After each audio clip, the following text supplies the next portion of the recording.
This is Paul. Look at the basketball, the release form for my five sons. Yes. Now, the state of Washington, yes, has an obligation to make sure that any custody of any children, yes, was done lawfully, according to the state requirements of notice and opportunity to be heard. Yes. And since I resided at 1023 Kitchen Dick Road until the 20th of December of 2012, yes, and I was at my grandmother's house during the time of the non-jury trial, it was obviously a fraudulent dissolution of marriage that was issued, yes, without the jurisdiction of the Superior Court of Guam, right, without admitting the testimony and the truth that I was exonerated of any wrongdoing, yes, because my record was expunged from Guam.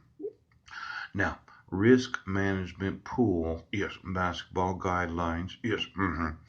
Now, these individuals that are playing basketball, the same sons that were playing football right now, that are in the wrong grades, I'm going to need to know the risk management pools of every city, every county, all tribal governments, yes, and all states, and then the actual federal government of this nation, and quite possibly other nations that have any knowledge of this. Now, Washington School's risk management pool is a cooperative risk management pool account agreement. Yes, this agreement is made and entered into by and between individual or interlocal cooperative groups of educational service districts of the state of Washington and public school districts of the state of Washington, which are signatories hereto. Now, these public school districts that I emailed, yes, having any knowledge of kidnapping, child abuse and child abduction, yes, child neglect and child exploitation, yes. And then the idea that I emailed the police department saying, well, I didn't get any due process.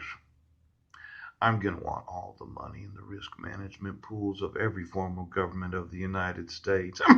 It seems that the oaths are not very serious about protecting the risk of the individual states. And the thought that I emailed so many civil rights coordinators, yes, that my son's rights are being violated, as are my rights. Yes. Now, why don't we call Chris Reichel, the Office of Supervision of Public Instruction? Yes. And talk about all the money you've been given to the school districts. Yes. Because you could have been spending my money, because when I sue you as the superintendent of public schools of the state of Washington, I'm going to want all the risk management.